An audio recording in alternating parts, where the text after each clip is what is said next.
Abdelfattah Fayed. He's Al Jazeera's editor of Egyptian affairs and joins me now live on set. It's impossible to know where to start. He had a 30-year-long tenure as Egypt's president, and it's a presidency that ended with the revolution. He was seen in courts, he was jailed, he was appealed and then released. There's so much to bring in, but from your point of view, how do you think Egyptians will remember him?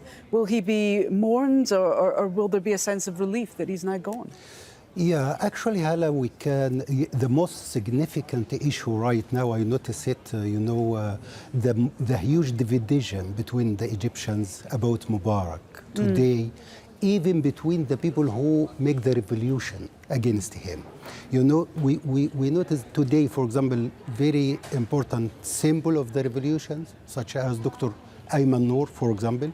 He is a leader of Al-Ghad party, one of the persons who make the competition against Mubarak in the presidential elections. Mubarak put him behind the bars for 5 years, and he's now living outside the country. Even he cannot go back to Egypt, and he's saying, "I forgive Mubarak." What makes this division actually not that people forgive Mubarak or forget what he did during his very long presidential period, but because the situation now in Egypt is more worse 10 times comparing with the Mubarak's period. You know, even regarding the freedom of speech, freedom of media, economic situation is more worse 10 of times. Egyptian people suffering, even regarding the relationship between Egypt and Israel, for example, which was blamed. Egyptian people was blaming Mubarak about this one. Now the coordination, we can say, between the regime in Egypt and Israel is more huge. Even in military issues in Sinai, there is a huge coordination which is refused by the Egyptian people. So we can divide it also, the period of President Hosni Mubarak, to two halves. The first half was wonderful. You know, he started, as Hashim mentioned, started with releasing all thousands of figures, political figures arrested by President Sadat during what we say in Egypt, the autumn of anger, or this huge wave of arrestation. Al-Sadat made it in September 1981, and he killed just 1 month after it. He released all of them. He returned it back. The hysterical rebel party Al-Wafd, after decades of panic. Even Muslim Brotherhood, what we are calling political Islam movement, is Muslim Brotherhood started working on the ground during Mubarak the period, starting 1984. They became part of the parliament. 1987 also they became part of in a cooperation with Al-Amal party. So they started. The other half of the Mubarak period, which is starting very bad with when his son Jamal Mubarak became playing a political role, and what we are saying about the Jamal Mubarak will be the next president after his father. The corruption, increasing of the corruption, the division between what we are saying is the old generation and the new generation in the ruler party, which is headed by Mubarak.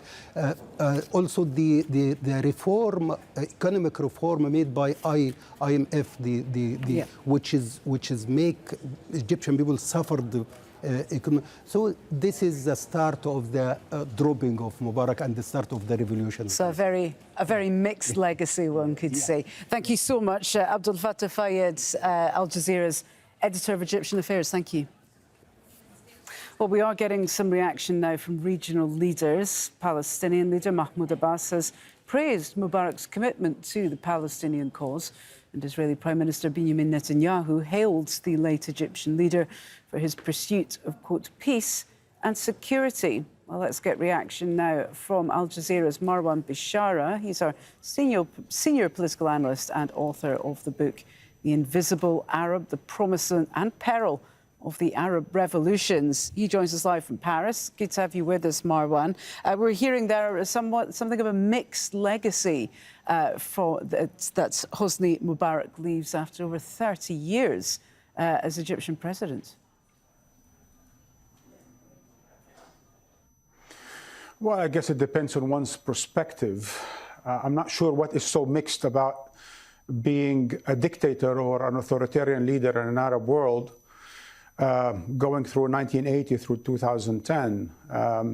But be that as it may, I think when you look in the general context of the Arab world, you will see that, relatively speaking, between the totalitarian regimes like that in Syria and the authoritarian regimes like that in Egypt during the Cold War, was that in Syria it was far more repressive, far more oppressive, and far more dictatorial on all aspects of life. There was one party, one leader, one ideology. In Egypt, under Mubarak, under Sadat, and so on and so forth, the authoritarian regimes were definitely dictatorial, but it left it up to the society to basically mind its business, whether it is in entertainment and culture or whether in education and other aspects of life.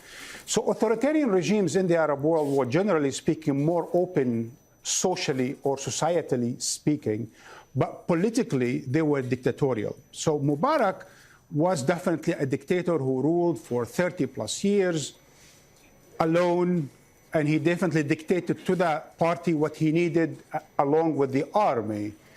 There is no mixed legacy in that sense. But in the general context of the Arab world, certainly it was easier for an Egyptian than it was, say, for an Iraqi or a Syrian.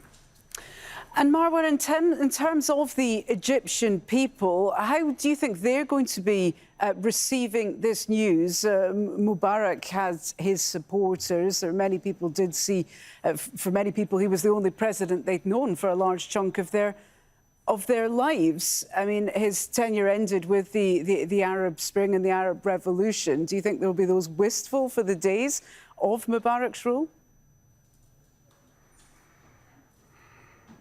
I think the Egyptian people have long turned their back. They checked out, basically, about that era that ended in 2011.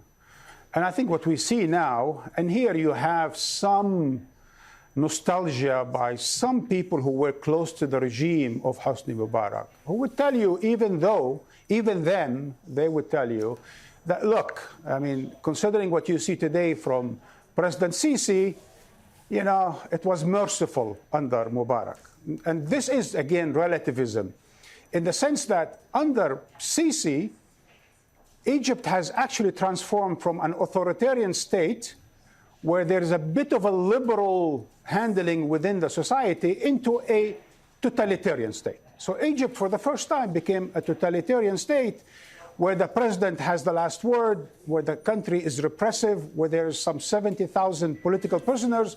This certainly contrasts seriously, dramatically even, with the Mubarak era. So yes, the presidency of Sisi has made a lot of people nostalgic to a less repressive, less dictatorial, less oppressive, less closed Mubarak era. Because Mubarak, because he lasted for 30 years, it was basically becoming more of a stalemate, more of a stale regime that took people for granted as much as people took him for granted, be that as it may, while today Egyptians truly suffer under a truly repressive regime that does not allow any departure from the official policy of the palace.